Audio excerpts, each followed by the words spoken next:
Is zero budget natural farming practical or is it just a hype? Let me tell you what I feel is yes, it is practical, but it would depend upon the local condition, the farmer's mindset, the land area, different conditions which we need to look into, the kind of support system, the crop factors are there, what kind of crop you're doing. So these things needs to be looked into. So why it can be practical? First thing is low input cost. You don't need to spend on fertilizers, chemicals, and pesticides. The second thing is soil health improvement. If I look into the time I started this farm 4 or 5 years back, and today the soil health has changed drastically. So, over a period of time, the soil health would improve very well, very good, and it would change the result of the crop yield. So, soil health improvement is one of the major factor. Then the third important thing is water efficiency. You don't need to use the amount of water which you use in the beginning over a period of time. Now for me, I don't need that much of water for irrigation because there are so many green leaves, mulches which take care of the soil, and the soil is not directly exposed to sunlight which would make the soil dry and kill the bacteria. Then the fourth one is high profit margin. See, your input cost goes down. You don't spend on seeds, you don't spend on manure, you don't spend much on watering, irrigation, all those things would come down. Then the demand of the product is much higher. The cost, the price what we get from the customers is much higher compared to the normal fruits and vegetables. So, for example, we sell our papayas at 60 rupees per kg. The market rate is 20, 25, 30 rupees. We get 100% more. So, even if our yield is less, we get more profit than a traditional farmer because here we won't be having 1000 kgs of papayas to sell. We may be having 100 kgs. 100 kgs would sell at 100% more price and we get paid well for our products. And the fifth and most important thing is sustainability. It is a sustainable farming. This is a continuation. Initial stage you need to put a lot of effort, but over a period of time, now for me, I feel feeling relaxed actually, because we don't even for example, I'm planting papayas now. I don't need to run a tiller, or I just have to dig a small pit and put the papaya plants. It's very simple. It's so soil is so soft. So things have changed a lot over the period of time. Now let's talk about the challenges. First thing is time. Transition period. You need some time. You cannot start today and say I'm doing zero budget natural farming. You need things to mulch, you need cow dung, you need cows, you need, so initially 1 or 2 years you would need to reach this stage. Minimum 1 year. If you are very much focused and you have a small piece of land, 1 year is enough. You can reach somewhere. Then comes training and knowledge. You need to understand, learn things. For me, when I started this, it was completely new for me. I didn't know where to spend money, what to do, what not to do. But today I can do farming without spending too much of money. Then there's a challenge for availability of local breeds. You need to make sure that you have local breed cows. Like in Karnataka, we have Halikar and Malnad Giddas. That's what I'm using.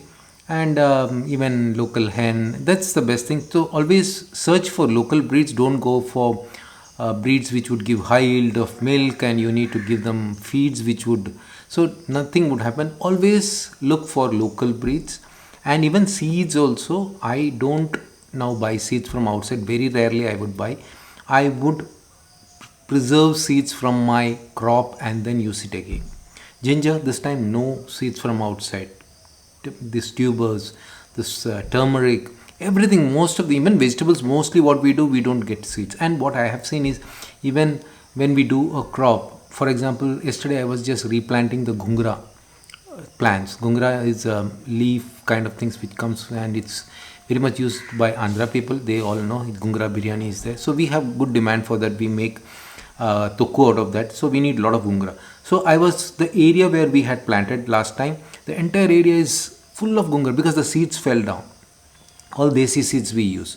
So it's sometimes difficult to get these good seeds to start off. Once you start off, you should preserve those seeds. Market linkage, you need to connect with the right market. Don't go and sell it to people or brokers who would give you very less price.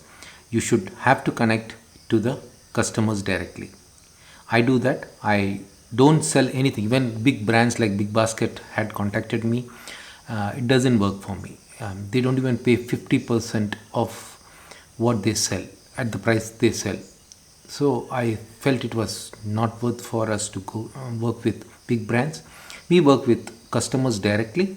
We listen to their feedbacks and we try to do things accordingly. So, and that's working great actually. And nowadays we have lots of platforms which you can use to sell or ship to your customers. So I would suggest work with the customers directly. Sell your products to people who would give you good value. Scale of operation, for me 8 acres is quite big. I would never recommend a person who wants to do zero budget natural farming to buy more than, like if it's a family and one person, 1 or 2 acres is maximum. If you have 5 people or if you have a group of friends planning to do that, per person 1 acre or 2 acres maximum. That's the thing you have to do, and I'm sure you would be successful. But don't take this as a part-time job or something which you can do with your, I did, that's a mistake I did, but it's not a mistake for me. I was planning to get into full-time farming by end of this year, means 2026 beginning. So I'm going to do that 100%. I'm going to devote my time into farming by 2026. I have developed the place now. 2026 maybe I can say that I am doing zero budget natural farming. That's something, and as I told you, if you are able to follow these conditions, you would be able to do natural farming and you can avoid all the mistakes which I have mentioned. These are all real mistakes which I have done and which you could also do. So don't do those mistakes. Hope this video is helpful. Please let me know if you would want me to make any other videos related to natural farming and these kind of things. So love to hear from you guys. Share your thoughts. Bye for now. Take care. Please share this video with your friends if they are interested in farming. I am on Chris Food Forest as and on Instagram and YouTube and Facebook and Twitter. Just check our accounts and see some updates if it's there. Bye for now. Take care. So this is our 7.5 kV solar system. All the water is stored in this pond and from the pond everything goes. We have fish in the pond. So friends, this is the Prithviraj filter where we prepare the Jivamritam and we send it through the drip system using Venturi. So usually for zero budget natural farming we cannot invest on this kind of system. This is a system which would automate and make things simple. It's practically impossible to walk around and put this manure to all the plants here. We have thousands of trees here. So what we do is we will prepare it in this tank. This tank has a 2000 liter capacity. All the cow dung, cow urine, everything is mixed into this tank in proportion, and it is kept for fermentation for 5 to 7 days, and I don't know exactly. And then it is filtered. The filtered clear solution comes out. We collect it in this drum, and from the drum we connect it to the Venturi here. This is the Venturi, and it takes care of sending this across to all the plants here, and we do this every month. So that's how we give manure to the plants. This works really good. So for a poor farmer to invest on these kind of things would become difficult, but they can prepare manually and do it. Now for the last 4 days I think there's no power here. There's some problem because of the rain, and okay, because of rain we don't need to irrigate these trees and plants, but there are situations in summer also when we have power problem.